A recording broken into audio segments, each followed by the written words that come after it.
राधे दोस्तों, जय श्री कृष्णा। कान्हा जी की कृपा हम सब पर बनी रहे, इन्हीं शुभकामनाओं के साथ आज की वीडियो को शुरू करते हैं। दोस्तों, आप सबका हमारे YouTube चैनल भक्ति में आस्था पर हार्दिक स्वागत है। आज की इस वीडियो में हम आपको श्री शिव महापुराण की शतरुद्र संहिता का 9वां, 10वां और 11वां अध्याय पढ़कर सुनाएंगे। आप सबसे रिक्वेस्ट है कि वीडियो को पूरा और ध्यान से सुनिएगा। चलिए वीडियो शुरू करते हैं। शिवजी के महाकाल आदि 10 अवतारों का तथा 11 रुद्र अवतारों का वर्णन। तदंतर यक्षेश्वर अवतार की बात कहकर नंदीश्वर जी ने कहा, मुने, अब शंकर जी के उपासना कांड द्वारा सेवित महाकाल आदि 10 अवतारों का वर्णन भक्ति पूर्वक श्रवण करो। उनमें पहला अवतार महाकाल नाम से प्रसिद्ध है, जो सत्पुरुषों को भोग और मोक्ष प्रदान करने वाला है।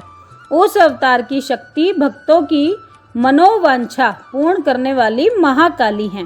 दूसरा तार नामक अवतार हुआ, जिसकी शक्ति तारा देवी हुई। वे दोनों भुक्ति मुक्ति के प्रदाता तथा अपने सेवकों के लिए सुखदायक हैं। बाल भुवनेश नाम से तीसरा अवतार हुआ, उसमें बाला भुवनेशी शिवा शक्ति हुई, जो सज्जनों को सुख देने वाली हैं। चौथा भक्तों के लिए सुखद तथा भोग मोक्ष प्रदायक षोडश श्री विद्येश नामक अवतार हुआ और षोडशी श्री विद्या शिवा उसकी शक्ति हुई। पांचवा अवतार भैरव नाम से प्रसिद्ध हुआ, जो सर्वदा भक्तों की कामनाओं को पूर्ण करने वाला है। इस अवतार की शक्ति का नाम भैरवी गिरिजा, जो अपने उपासकों की अभीष्टदायिनी हैं। छठा शिव अवतार छिन्न मस्तक नाम से कहा जाता है और भक्त काम प्रदा गिरिजा का नाम छिन्न मस्ता है। संपूर्ण मनोरथों के दाता शंभु का 7वां अवतार धूमवान नाम से विख्यात हुआ। उस अवतार में श्रेष्ठ उपासकों की लालसा पूर्ण करने वाली शिवा धूमावती हुई। शिवजी का 8वां सुखदायक अवतार बगला मुख है। उसकी शक्ति महान आनंददायिनी बगला मुखी नाम से विख्यात हुई। 9वां शिव अवतार मातंग नाम से कहा जाता है। उस समय संपूर्ण अभिलाषाओं को पूर्ण करने वाली सर्वांगी मातंगी हुई। शंभु के भुक्ति मुक्ति रूप फल प्रदान करने वाले 10वें अवतार का नाम कमल है, जिसमें अपने भक्तों का सर्वथा पालन करने वाली गिरिजा कमला कहलाई। ये ही शिवजी के 10 अवतार हैं। ये सबके सब भक्तों तथा सत्पुरुषों के लिए सुखदायक तथा भोग मोक्ष के प्रदाता हैं। जो लोग महात्मा शंकर के इन 10 अवतारों की निर्विकार भाव से सेवा करते हैं, उन्हें ये नित्य नाना प्रकार के सुख देते रहते हैं। मुने, इन शक्तियों की भी अद्भुत महिमा है। तंत्र आदि शास्त्रों में इस महिमा का सर्व काम प्रद रूप से वर्णन किया गया है। ये नित्य दुष्टों को दंड देने वाली और ब्रह्म तेज की विशेष रूप से वृद्धि करने वाली हैं। ब्राह्मण, इस प्रकार मैंने तुमसे महेश्वर महाकाल आदि 10 शुभ अवतारों का शक्ति सहित वर्णन कर दिया। जो मनुष्य समस्त शिव पर्वों के अवसर पर इस परम पावन कथा का भक्ति पूर्वक श्रवण करता है या पाठ करता है, वह शिवजी का परम प्यारा हो जाता है। इस आख्यान का पाठ करने से ब्राह्मण के ब्रह्म तेज की वृद्धि होती है, क्षत्रिय विजय लाभ करता है, वैश्य धनपति हो जाता है और शूद्र को सुख की प्राप्ति होती है। सब धर्मपरायण शिव भक्तों को यह चरित सुनने से सुख प्राप्त होता है और उनकी शिव भक्ति विशेष रूप से बढ़ जाती है। मुने, अब मैं शंकर जी के एकादश श्रेष्ठ अवतारों का वर्णन करता हूँ। उन्हें भी ध्यान पूर्वक सुनो। उन्हें श्रवण करने से असत्य आदि जनित बाधा पीड़ा नहीं पहुँचा सकती। पूर्व काल की बात है, एक बार इंद्र आदि समस्त देवता दैत्यों से पराजित हो गए थे। तब वे भयभीत हो अपनी पुरी अमरावती को छोड़कर भाग खड़े हुए। यों दैत्यों द्वारा अत्यंत पीड़ित हुए वे सभी देवता कश्यप जी के पास गए। वहां उन्होंने परम व्याकुलता पूर्वक हाथ जोड़ एवं मस्तक झुकाकर उनके श्री चरणों में अभिवादन किया और उनका भली भांति सत्वन करके आदर पूर्वक अपने आने का कारण प्रकट किया तथा दैत्यों के द्वारा पराजित होने से उत्पन्न हुए अपने सारे दुखों को कह सुनाया। तात तब उनके पिता कश्यप जी देवताओं की उस कष्ट कहानी को सुनकर अति दुखी नहीं हुए, क्योंकि उनकी बुद्धि शिवजी में आसक्त थी। मुने, उन शांत बुद्धि मुनि ने धैर्य धारण करके देवताओं को आश्वासन दिया और स्वयं परम हर्षपूर्वक विश्वनाथपुरी काशी को चल पड़े। वहां पहुंचकर उन्होंने गंगा जी के जल में स्नान करके अपना नित्य नियम पूरा किया और फिर आदरपूर्वक उमा सहित सर्वेश्वर भगवान विश्वनाथ की भली भांति अर्चना की। तदंतर शंभु दर्शन के उद्देश्य से एक शिवलिंग की स्थापना करके वे देवताओं के हितार्थ परम प्रसन्नता पूर्वक घोर तप करने लगे। मुने, शिवजी के चरण कमलों में आसक्त मन वाले धैर्यशाली मुनिवर कश्यप को जब यों तप करते हुए बहुत अधिक समय व्यतीत हो गया, तब सत्पुरुषों के गति स्वरूप भगवान शंकर अपने चरणों में तल्लीन मन वाले कश्यप ऋषि को वर देने के लिए वहां प्रकट हुए। भक्त वत्सल महेश्वर परम प्रसन्न तो थे ही, अतः वे अपने भक्त मुनिवर कश्यप से बोले, वर मांगो। उन महेश्वर को देखते ही प्रसन्न बुद्धि वाले देवताओं के पिता कश्यप जी हर्ष मगन हो गए और हाथ जोड़कर उनके श्री चरणों में नमस्कार करके स्तुति करते हुए यूं बोले, हे महेश्वर, मैं सर्वथा आपका शरणागत हूँ। हे स्वामिन, देवताओं के दुख का विनाश करके मेरी अभिलाषा पूर्ण कीजिए। हे देवेश, मैं पुत्रों के दुख से विशेष दुखी हूँ, अतः हे ईश्वर मुझे सुखी कीजिए, क्योंकि आप देवताओं के सहायक हैं। हे नाथ, महाबली दैत्यों ने देवताओं और यक्षों को पराजित कर दिया है, इसलिए हे शंभो, आप मेरे पुत्र रूप से प्रकट होकर देवताओं के लिए आनंददाता बनिए। नंदीश्वर जी कहते हैं, मुने, कश्यप जी के ऐसा कहने पर सर्वेश्वर भगवान शंकर उनसे तथेति ऐसा ही होगा यों कहकर उनके सामने वहीं अंतर्धान हो गए। तो कश्यप भी महान आनंद के साथ तुरंत ही अपने स्थान को लौट गए। वहां उन्होंने वह सारा वृतांत आदर पूर्वक देवताओं से कह सुनाया। तदंतर भगवान शंकर अपना वचन सत्य करने के लिए कश्यप द्वारा सुरभि के पेट से 11 रूप धारण करके प्रकट हुए। उस समय महान उत्सव मनाया गया, सारा जगत शिवमय हो गया। कश्यप मुनि के साथ साथ सभी देवता हर्ष विभोर हो गए। उनके नाम रखे गए कपाली, पिंगल, भीम, विरूपाक्ष, विलोहित, शास्ता, अजपाद, अहिर्बुधन्य, शंभु, चंड तथा भव। ये 11 रुद्र सुरभि के पुत्र कहलाते हैं। ये सुख के आवास स्थान हैं तथा देवताओं की कार्य सिद्धि के लिए शिव रूप से उत्पन्न हुए। ये कश्यप नंदन वीरवर रुद्र महान बल पराक्रम संपन्न थे। इन्होंने संग्राम में देवताओं की सहायता करके दैत्यों का संहार कर डाला था। इन्हीं रुद्रों की कृपा से इंद्र आदि देवगण दैत्यों को जीतकर निर्भय हो गए थे। उनका मन स्वस्थ हो गया और वे अपना अपना राज्य कार्य संभालने लगे। अब भी शिव स्वरूपधारी वे सभी महारुद्र देवताओं की रक्षा के लिए सदा स्वर्ग में विराजमान रहते हैं। तात, इस प्रकार मैंने तुमसे शंकर जी के 11 रुद्र अवतारों का वर्णन कर दिया। ये सभी समस्त लोगों के लिए सुखदायक हैं। यह निर्मल आख्यान संपूर्ण पापों का विनाशक, धन, यश और आयु का प्रदाता तथा संपूर्ण मनोरथों को पूर्ण करने वाला है। ये था 9वां अध्याय। अब 10वां अध्याय सुनिए। शिवजी के दुर्वासा अवतार तथा हनुमद अवतार का वर्णन।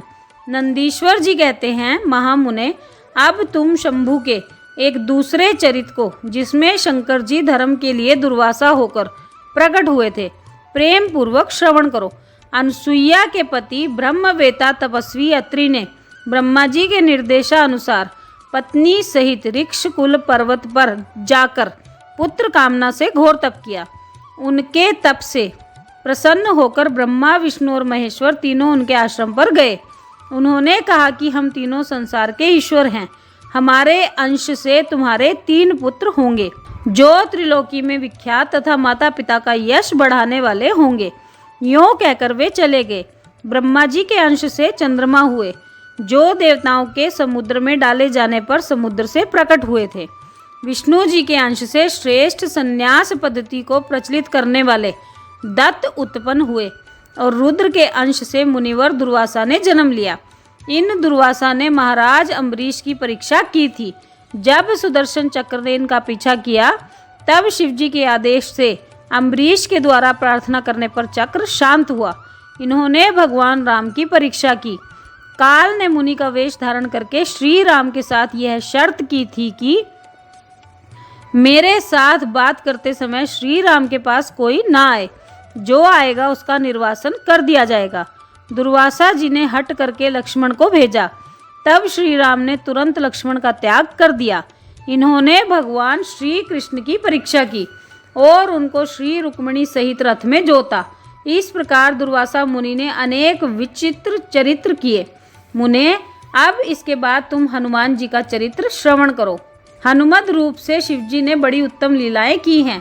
विप्रवर इसी रूप से महेश्वर ने भगवान राम का परम हित किया था। वह सारा चरित्र सब प्रकार के सुखों का दाता है, उसे तुम प्रेम पूर्वक सुनो। एक समय की बात है, जब अत्यंत अद्भुत लीला करने वाले गुणशाली भगवान शंभु को विष्णु जी के मोहिनी रूप का दर्शन प्राप्त हुआ, तब वे कामदेव के बाणों से आहत हुए की तरह शुद्ध हो उठे। उस समय उन परमेश्वर ने राम कार्य की सिद्धि के लिए अपना वीर्यपात किया। तब सप्तऋषियों ने उस वीर्य को पत्रपुट में स्थापित कर लिया, क्योंकि शिवजी ने ही इस राम कार्य के लिए आदरपूर्वक उनके मन में प्रेरणा की थी। तत्पश्चात उन महर्षियों ने शंभु के उस वीर्य को राम कार्य की सिद्धि के लिए गौतम कन्या अंजनी में कान के रास्ते स्थापित कर दिया। तब समय आने पर उस गर्भ से शंभु महान बल पराक्रम संपन्न वानर शरीर धारण करके उत्पन्न हुए। उनका नाम हनुमान रखा गया। महाबली कपीश्वर हनुमान जब शिशु ही थे, उसी समय उदय होते हुए सूर्य बिंब को छोटा सा फल समझकर तुरंत ही निगल गए। जब देवताओं ने उनकी प्रार्थना की, तब उन्होंने उसे महाबली सूर्य जानकर उगल दिया। तब देवऋषियों ने उन्हें शिव का अवतार माना और बहुत सा वरदान दिया। तदंतर हनुमान अत्यंत हर्षित होकर अपनी माता के पास गए और उन्होंने यह सारा वृतांत आदर पूर्वक उन्हें कह सुनाया। फिर माता की आज्ञा से धीर वीर कपि हनुमान ने नित्य सूर्य के निकट जाकर उनसे अनायास ही सारी विद्याएं सीख ली। तदंतर रुद्र के अंशभूत कपि श्रेष्ठ हनुमान सूर्य की आज्ञा से सूर्यांश से उत्पन्न हुए सुग्रीव के पास चले गए। इसके लिए उन्हें अपनी माता से भी अनुज्ञा मिल चुकी थी। तदंतर नंदीश्वर ने भगवान राम का संपूर्ण चरित्र संक्षेप से वर्णन करके कहा, मुने, इस प्रकार कपि श्रेष्ठ हनुमान ने सब तरह से श्री राम का कार्य पूरा किया, नाना प्रकार की लीलाएं की, असुरों का मान मर्दन किया, भूतल पर राम भक्ति की स्थापना की और स्वयं भक्त अग्रगण्य होकर सीता राम को सुख प्रदान किया। वे रुद्र अवतार ऐश्वर्यशाली हनुमान लक्ष्मण के प्राणदाता, संपूर्ण देवताओं के गर्भहारी और भक्तों का उद्धार करने वाले हैं। महावीर हनुमान सदा राम कार्य में तत्पर रहने वाले, लोक में रामदूत नाम से विख्यात, दैत्यों के संहारक और भक्त वत्सल हैं। तात, इस प्रकार मैंने हनुमान जी का श्रेष्ठ चरित्र, जो धन कीर्ति और आयु का वर्धक तथा संपूर्ण अभीष्ट फलों का दाता है, तुमसे वर्णन कर दिया। जो मनुष्य इस चरित्र को भक्ति पूर्वक सुनता है अथवा समाहित चित्त से दूसरे को सुनाता है, वह इस लोक में संपूर्ण भोगों को भोगकर अंत में परम मोक्ष को प्राप्त कर लेता है। ये था 10वां अध्याय। अब 11वां अध्याय सुनिए। शिवजी के पिपलाद अवतार के प्रसंग में देवताओं की दधीची मुनि से अस्थि याचना, दधीची का शरीर त्याग, वज्र निर्माण तथा उसके द्वारा वृत्रासुर का वध, सुवर्चा का देवताओं को शाप, पिपलाद का जन्म और उनका विस्तृत वृतांत। तदंतर महेश्वर अवतार तथा वृषेशाश्वर अवतार का चरित्र सुनाकर नंदीश्वर जी ने कहा, महाबुद्धिमान सनत कुमार जी, अब तुम अत्यंत आह्लाद पूर्वक महेश्वर के पिपलाद नामक परमोत्कृष्ट अवतार का वर्णन श्रवण करो। यह उत्तम आख्यान भक्ति की वृद्धि करने वाला है। मुनीश्वर, एक समय दैत्यों ने वृत्रासुर की सहायता से इंद्र आदि समस्त देवताओं को पराजित कर दिया। तब उन सभी देवताओं ने सहसा दधीची के आश्रम में अपने अपने अस्त्रों को फेंककर तत्काल ही हार मान ली। तत्पश्चात मारे जाते हुए वे इंद्र सहित संपूर्ण देवता तथा देवऋषि शीघ्र ही ब्रह्मलोक में जा पहुँचे और वहाँ ब्रह्मा जी से उन्होंने अपना वह दुखड़ा कह सुनाया। देवताओं का वह कथन सुनकर लोक पितामह ब्रह्मा जी ने सारा रहस्य यथार्थ रूप से प्रकट कर दिया कि यह सब तपस्या की करतूत है।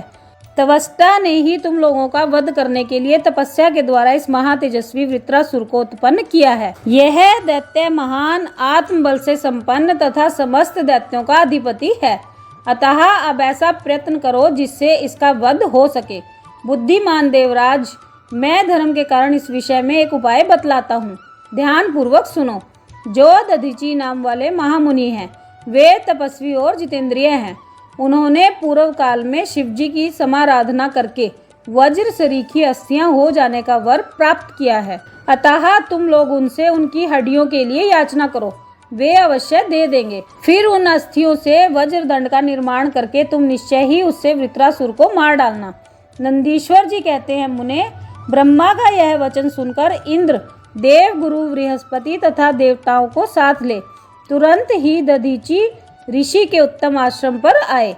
वहां इंद्र ने सुवर्चा सहित दधीची मुनि का दर्शन किया और आदर पूर्वक हाथ जोड़कर उन्हें नमस्कार किया। फिर देवगुरु बृहस्पति तथा अन्य देवताओं ने भी नम्रता पूर्वक उन्हें सिर झुकाया। दधीची मुनि विद्वानों में श्रेष्ठ तो थे ही, वे तुरंत ही उसके अभिप्राय को ताड़ गए। तब उन्होंने अपनी पत्नी सुवर्चा को अपने आश्रम से अन्यत्र भेज दिया। तत्पश्चात देवताओं सहित देवराज इंद्र, जो स्वार्थ साधन में बड़े दक्ष हैं, अर्थशास्त्र का आश्रय लेकर मुनिवर से बोले। इंद्र ने कहा, मुने, आप महान शिव भक्त, दाता तथा शरणागत रक्षक हैं, इसलिए हम सभी देवता तथा देव ऋषि त्वष्टा द्वारा अपमानित होने के कारण आपकी शरण में आए हैं। विप्रवर, आप अपनी वज्रमयी अस्थियां हमें प्रदान कीजिए, क्योंकि आपकी हड्डी से वज्र का निर्माण करके मैं उस देवद्रोही का वध कर दूंगा। इंद्र के यों कहने पर परोपकार परायण दधीची मुनि ने अपने स्वामी शिव का ध्यान करके अपना शरीर छोड़ दिया। उनके समस्त बंधन नष्ट हो चुके थे, अतः वे तुरंत ही ब्रह्मलोक को चले गए। उस समय वहां पुष्पों की वर्षा होने लगी और सभी लोग आश्चर्यचकित हो गए। तदंतर इंद्र ने शीघ्र ही सुरभि गो को बुलाकर उस शरीर को चटवाया और उन हड्डियों से अस्त्र निर्माण करने के लिए विश्वकर्मा को आदेश दिया। तब इंद्र की आज्ञा पाकर विश्वकर्मा ने शिवजी के तेज से सुदृढ़ हुई मुनि की वज्रमयी हड्डियों से संपूर्ण अस्त्रों की कल्पना की। उनके रीढ़ी की हड्डी से वज्र और ब्रह्मशीर नामक बाण बनाया तथा अन्य अस्थियों से अन्य बहुत से अस्त्रों का निर्माण किया। तब शिवजी के तेज से उत्कर्ष को प्राप्त हुए इंद्र ने उस वज्र को लेकर क्रोध पूर्वक वृत्रासुर पर आक्रमण किया, ठीक उसी तरह जैसे रुद्र ने यमराज पर धावा किया था। फिर तो कवच आदि से भली भांति सुरक्षित हुए इंद्र ने तुरंत ही पराक्रम प्रकट करके उस वज्र द्वारा वृत्रासुर के पर्वत शिखर सरीखे सिर को काट गिराया। तात उस समय स्वर्गवासियों ने महान विजयोत्सव मनाया। इंद्र पर पुष्पों की वृष्टि होने लगी और सभी देवता उनकी स्तुति करने लगे। तदंतर महान आत्मबल से संपन्न दधीची मुनि की पतिव्रता पत्नी सुवर्चा पति के आज्ञा अनुसार अपने आश्रम के भीतर गई। वहां देवताओं के लिए पति को मरा हुआ जानकर वह देवताओं को शाप देते हुए बोली। सुवर्चा ने कहा, अहो, इंद्र सहित ये सभी देवता बड़े दुष्ट हैं और अपना कार्य सिद्ध करने में निपुण, मूर्ख तथा लोभी हैं, इसलिए ये सबके सब आज से मेरे शाप से पशु हो जाएं। इस प्रकार उस तपस्वी मुनि पत्नी सुवर्चा ने उन इंद्र आदि समस्त देवताओं को शाप दे दिया। तत्पश्चात उस पतिव्रता ने पति लोक में जाने का विचार किया। फिर तो मनस्विनी सुवर्चा ने परम पवित्र लकड़ियों द्वारा एक चिता तैयार की। उसी समय शंकर जी की प्रेरणा से सुखदायिनी आकाशवाणी हुई। वह उस मुनि पत्नी सुवर्चा को आश्वासन देती हुई बोली। आकाशवाणी ने कहा, प्राज्ञे, ऐसा साहस मत करो, मेरी उत्तम बात सुनो। देवी, तुम्हारे उदर में मुनि का तेज वर्तमान है, तुम उसे यत्न पूर्वक उत्पन्न करो। पीछे तुम्हारी जैसी इच्छा हो वैसा करना, क्योंकि शास्त्र का ऐसा आदेश है कि गर्भवती को अपना शरीर जलाना नहीं चाहिए, अर्थात सती नहीं होना चाहिए। नंदीश्वर जी कहते हैं, मुनीश्वर, यों कहकर वह आकाशवाणी उपराम हो गई। उसे सुनकर वह मुनि पत्नी क्षण भर के लिए विस्मय में पड़ गई, परंतु उस सती साध्वी सुवर्चा को तो पति लोक की प्राप्ति ही अभिष्ट थी। अतः उसने बैठकर पत्थर से अपने उदर को विदीर्ण कर डाला। तब उसके पेट से मुनिवर दधीच का वह गर्भ बाहर निकल आया। उसका शरीर परम दिव्य और प्रकाशमान था तथा वह अपनी प्रभा से दसों दिशाओं को उद्भासित कर रहा था। तात दधीची के उत्तम तेज से प्रादुर्भूत हुआ वह गर्भ अपनी लीला करने में समर्थ साक्षात रुद्र का अवतार था। मुनि प्रिया सुवर्चा ने दिव्य स्वरूपधारी अपने उस पुत्र को देखकर मन ही मन समझ लिया कि यह रुद्र का अवतार है। फिर तो वह महासाध्वी परम आनंद मगन हो गई और शीघ्र ही उसे नमस्कार करके उसकी स्तुति करने लगी। मुनीश्वर उसने उस स्वरूप को अपने हृदय में धारण कर लिया। तदंतर पति लोक की कामना वाली विमलेक्षणा माता सुवर्चा मुस्कुराकर अपने उस पुत्र से परम स्नेह पूर्वक बोली। सुवर्चा ने कहा, तात परमेशान, तुम इस अश्वत्थ वृक्ष के निकट चिरकाल तक स्थित रहो। महाभाग, तुम समस्त प्राणियों के लिए सुखदाता हो और अब मुझे प्रेम पूर्वक पति लोक में जाने के लिए आज्ञा दो। वहां पति के साथ रहती हुई मैं रुद्र रूपधारी तुम्हारा ध्यान करती रहूंगी। नंदीश्वर जी कहते हैं, मुने, साध्वी सुवर्चा ने अपने पुत्र से यूं कहकर परम समाधि द्वारा पति का ही अनुगमन किया। मुनिवर, इस प्रकार दधीची पत्नी सुवर्चा शिवलोक में पहुंचकर अपने पति से जा मिली और आनंद पूर्वक शंकर जी की सेवा करने लगी। तात इतने में ही हर्ष में भरे हुए इंद्र सहित समस्त देवता मुनियों के साथ आमंत्रित हुए की तरह शीघ्रता से वहां आ पहुंचे। तब प्रसन्न बुद्धि वाले ब्रह्मा जी ने उस बालक का नाम पिपलाद रखा। फिर सभी देवता महोत्सव मनाकर अपने अपने धाम को चले गए। तदंतर महान ऐश्वर्यशाली रुद्र अवतार पिपलाद उसी अश्वत्थ के नीचे लोकों की हित कामना से चिरकालिक तप में प्रवृत्त हुए। लोकाचार का अनुसरण करने वाले पिपलाद का यों तपस्या करते हुए बहुत बड़ा समय व्यतीत हो गया। तदंतर पिपलाद ने राजा अनर्णय की कन्या पद्मा से विवाह करके तरुण हो उसके साथ विलास किया। उन मुनि के 10 पुत्र उत्पन्न हुए जो सबके सब पिता के ही समान महात्मा और उग्र तपस्वी थे। वे अपनी माता पद्मा के सुख की वृद्धि करने वाले हुए। इस प्रकार महाप्रभु शंकर के लीला अवतार मुनिवर पिपलाद ने महान ऐश्वर्यशाली तथा नाना प्रकार की लीलाएं की। उन कृपालु ने जगत में शनैश्चर की पीड़ा को, जिसका निवारण करना सबकी शक्ति के बाहर था, देखकर लोगों को प्रसन्नता पूर्वक यह वरदान दिया कि जन्म से लेकर 16 वर्ष तक की आयु वाले मनुष्यों को तथा शिव भक्तों को शनि की पीड़ा नहीं हो सकती। यह मेरा वचन सर्वथा सत्य है। यदि कहीं शनि मेरे वचन का अनादर करके उन मनुष्यों को पीड़ा पहुंचाएगा तो वह निसंदेह भस्म हो जाएगा।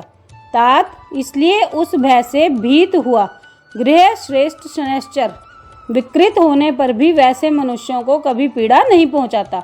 मुनिवर, इस प्रकार मैंने लीला से मनुष्य रूप धारण करने वाले पिपलाद का उत्तम चरित्र तुम्हें सुना दिया।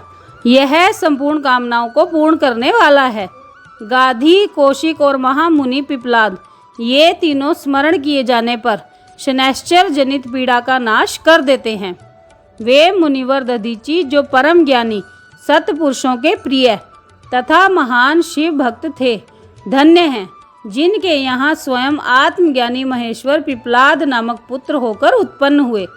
तात यह आख्यान निर्दोष, स्वर्गप्रद, कुग्रह जनित दोषों का संहारक, संपूर्ण मनोरथों का पूरक और शिव भक्ति की विशेष वृद्धि करने वाला है। ये था 11वां अध्याय। तो दोस्तों, ये था श्री शिव महापुराण की शतरुद्र संहिता का 9वां, 10वां और 11वां अध्याय। आप सबने वीडियो को ध्यान से सुना, इसके लिए आपका धन्यवाद। आज की वीडियो में बस इतना ही। कल फिर मिलेंगे एक और नई वीडियो के साथ। तब तक स्वस्थ रहिए, मस्त रहिए, अपना और अपनों का ख्याल रखते रहिए और बाबा भोलेनाथ के श्री चरणों से जुड़े रहिए। राधे राधे दोस्तों। जय श्री कृष्णा, जय माता दी।